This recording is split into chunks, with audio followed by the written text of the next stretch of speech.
आज इस विशेष और अहम मुद्दे पर मुझे बोलने का जो अवसर दिया, मैं उस आदिवासी इलाके से भी आता हूं और वहां की हकीकत और पीड़ा को मैंने ज़मीनी हकीकत से देखा भी है। मैं ये भी नहीं कहता कि ये सरकारें सही हैं या ये सरकारें गलत हैं।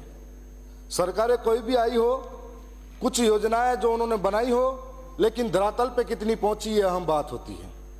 मैं साथ साथ में शुरुआत करूंगा कि संघर्षों से जीना सीखा, संघर्ष हमारी गाथा है, सत्ता का कोई शौक नहीं, बस जल जंगल जमीन से हमारा नाता है। मैं बताना चाहूंगा कि आज दक्षिणी राजस्थान का आदिवासी हो या इस देश का आदिवासी हो, जो आदिवासी 5 जनवरी 2011 कैलाश बनाम महाराज सुप्रीम कोर्ट का जजमेंट कहता है इस देश का मूल मालिक आदिवासी है, लेकिन दुनिया चांद पे पहुंच गई, इतनी तरक्की हुई और आदिवासी आज भी छत तलाश रहा है। और आज हम लोग तरक्की की बात करते हैं, लेकिन आदिवासी इलाके के अंदर नेटवर्क की सुविधा नहीं है, मूलभूत सुविधाओं के अभाव में जूझ रहा है। मेरे से पहले पोखरण से आने वाले माननीय सदस्य ने कहा था कि जब वनाधिकार के अधिनियम कानून नहीं बने, उससे पहले आदिवासी इस देश का जंगलों में रहता आया है, लेकिन उससे आज विस्थापित होना पड़ता है।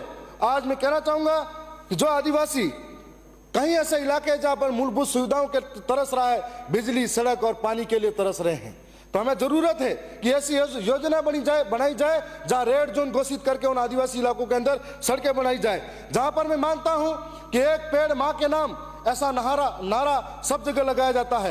एक पेड़ मां के नाम, हसदेव अभ्यारण्य कोयले के लिए राजस्थान के नाम, और लाखों पेड़ों को तबाह कर दिया जाता है। दूसरी ओर एक पेड़ मां के नाम और वेदांता ग्रुप को आज पिपलखोट और बांसवाड़ा जिले के अंदर पेड़ों को कटाई के लिए आदेश दे दिया जाता है। तो एक और दूसरी बात मैं ये भी कहना चाहूंगा कि 2 साल पहले डूंगरपुर जिले के अंदर 6 लाख पेड़ लगाए गए एक ही दिन के अंदर। 6 लाख पेड़ लगाने के बाद गिनीज और वर्ल्ड रिकॉर्ड के अंदर वो पेड़ों का नाम आ गया था, लेकिन आज क्या 6 पेड़ है कि नहीं है, ये बड़ी बात है।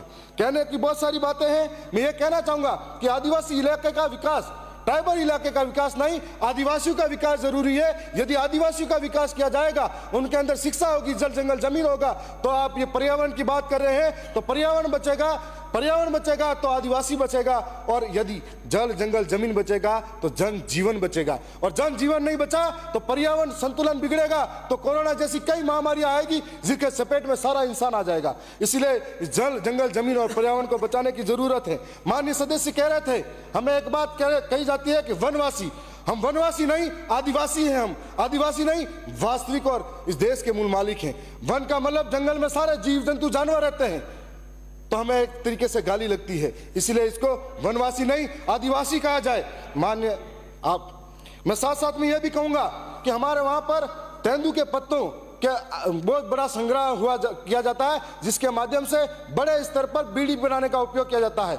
उसमें कई बार जाम जोखिम में कोई पेड़ पे चढ़ता गिर जाता है, तो उसे महायोजना के अंदर शामिल किया जाए, कभी किसी के साथ चोट पहुंचे। और मेरे इलाके के अंदर बीड़ी का बड़ा उद्योग खोला जाए, जिससे तेंदू के पत्ते इकट्ठे वहीं हो और बीड़ी बनाकर पूरे देश के अंदर पहुंचे। मैं ये नहीं कहता हूं कि नशा होना चाहिए, लेकिन जब कर ही रहे हैं तो वहां पर उद्योग भी विकसित हुआ जाए। साथ साथ में सीता माता अभ्यारण्य जो हमारे इलाके के अंदर है, तो सीता माता अभ्यारण्य के अंदर इसमें से बीड़ी वाला मामला हटा देना है। सीता माता अभ्यारण्य का जो मामला है, वहां पर अभी उड़न गैलेरी के नाम से सीता माता वन अभ्यारण्य प्रसिद्ध है। यदि सीता माता वन अभ्यारण्य प्रसिद्ध है, लेकिन आज वो जीव है ही नहीं, जंगलों में खत्म हो रहे हैं, जंगल खत्म होंगे तो सीता माता अभ्यारण्य को देखने के लिए कौन आएगा? पर्यटन स्थल तभी विकसित होंगे जब जंगल हरे भरे होंगे।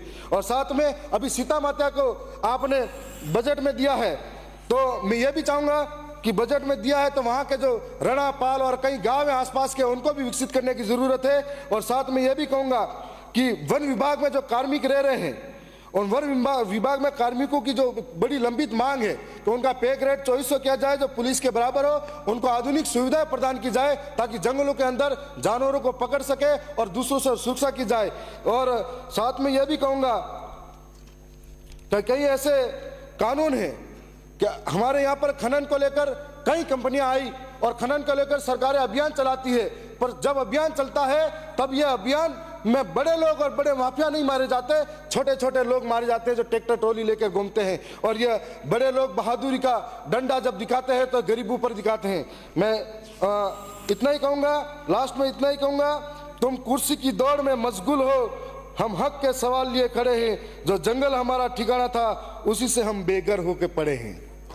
धन्यवाद। जब्बर सिंह सांगला।